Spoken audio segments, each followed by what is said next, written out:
Learn how withholding support can be an economic abuse under VAW clause. Ayaw nang magbigay ng suporta ng ex-partner ko para sa anak namin.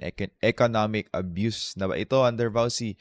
Kung ayaw niyang magbigay ng suporta, problematic yan. No? We have a ton of legal basis, no, to go against him. Kung tumigil sa pagbigay ng suporta ang ama ng bata, dating partner mo, no? Hindi lang ito simpleng hindi pagbayad ng utang. Hindi lang to siya utang.